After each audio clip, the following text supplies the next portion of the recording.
All right, I'm sitting outside the National World War I Museum, Liberty Memorial. This has stood here since I moved to Kansas City. It's stood here since World War I, just after World War I. They opened up the dedication in 1921, I believe. The tower was completed in 26. But what we're looking at, the main entrance is down below, right underneath the tower, and that opened up in 2005. But starting in the far right side, we've got, this is Memory Hall. It's on the east side, so it's closer to Europe where the fighting took place. World War I is fought primarily in Europe between the Germans, the Ottomans, and the Austro-Hungarian Empire, which no longer exists, versus France, Britain, Russia, the United States as four main powers. Italy switched sides from the German side to the American side mid-war.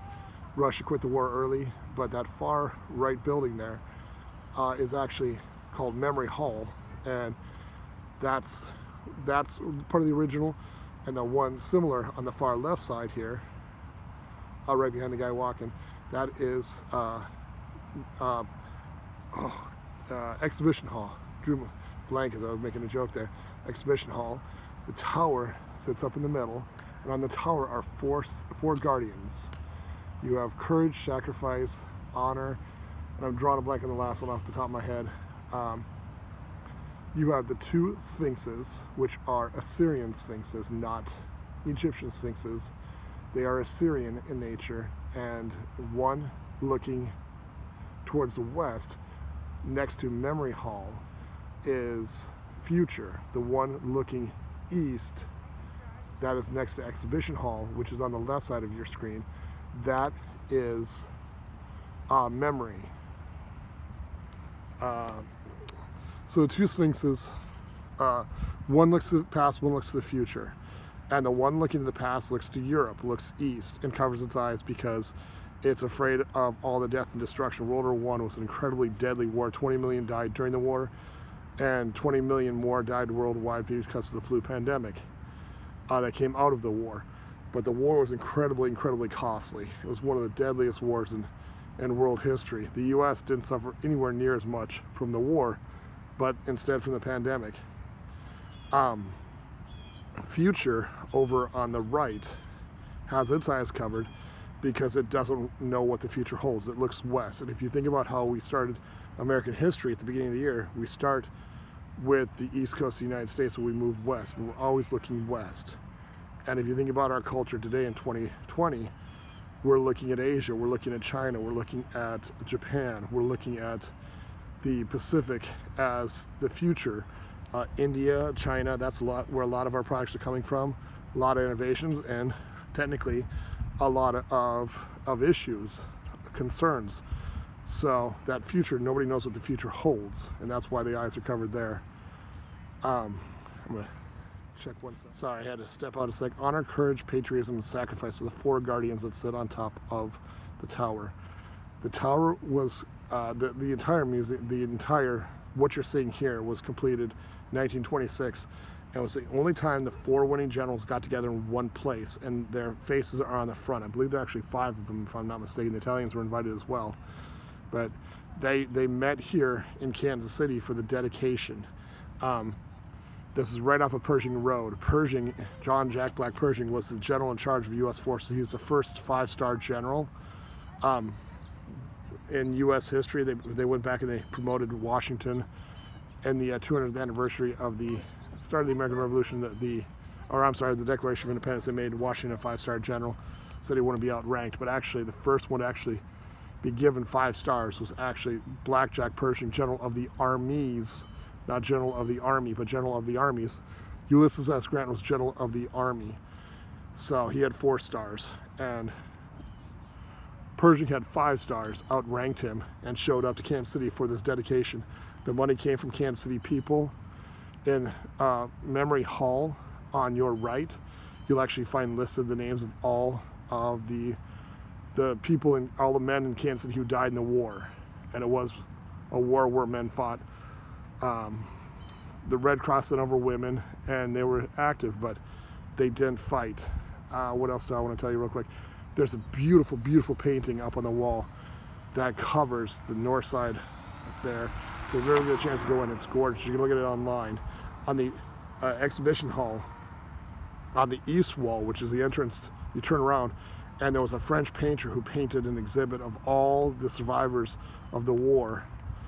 And, or not all of them, but every person modeled in the picture in Exhibition Hall is a real person who survived the war, and they're posing for the painting. The painting on the right-hand side, and over in Memory Hall on the right building, has leaders, including presidents. Harry Truman was in it, the Pope. There were different leaders. Pershing is in it. But there's all kinds of little Easter eggs in that painting that spreads through the entire north wall of Memory Hall. It's gorgeous to look at and just a lot of fun to look into. The building below, the museum opened up in 2005 below, and I wish I could take you guys. I want to take you on a field trip this year as we were studying the Civil War, because the Civil War to World War I is an incredibly dynamic shift, a huge shift between the wars and how they're fought and how we deal with them. This was a war to end all wars. Obviously it didn't, but it was supposed to be. And there's no war quite like World War I. So I hope you get a chance to come down here and actually look in the museum. And I hope you take the Civil War as a counterbalance to it and how incredibly different they were. So, but the museum itself down below, through those doors where that little girl's walking in front of the doors almost, the doors down there is actually where the museum sits today. The first half of the museum is 1914 and 1917 before the U.S. enters. And then the second half on the west side is the U.S. entry from 1917 and 1918 and into the post-war 1919. There's incredible stuff in there, incredible stuff. One of the things about Pershing, blackjack is a little whip or a hard stick that you beat somebody with, usually carried by the police. But also, Blackjack Pershing was not a fan of black soldiers, and he refused to integrate his army in World War I. When he went over, he said that his soldiers would fight under his command only. When the French and the British pressed him to get reinforcements to allow them to take some U.S. forces under their command so they could hold out against the Germans, the U.S. government and General Pershing refused to allow that.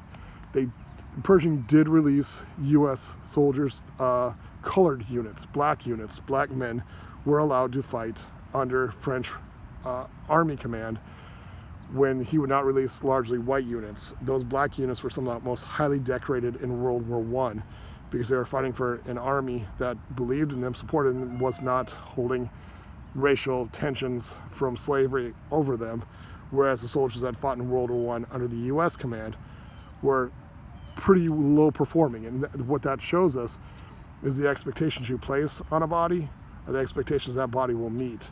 American soldiers fighting for American commands were treated with racial regard and racial stereotypes and didn't perform well. U.S. soldiers fighting under the French without the racial history did just fine. On the far side of the tower here is Union Station, where the royals and chiefs gathered for their big party, so you'll know what that looks like. So I'll say bye for now. All right, so I'm down at the front of the building, or front of the memorial now, and the tower. You can see the frieze right underneath the tower is the frieze. You can't see it very well. You have to get on to the website and dig around the frieze a little bit because there's a lot of beautiful artwork there. That's a really good walk out up those stairs trying to get up there. That will wear you out. Very good workout. But if you can see right below the tower, right above the flowers and where that person's getting ready to walk in front of, there's 5 black things.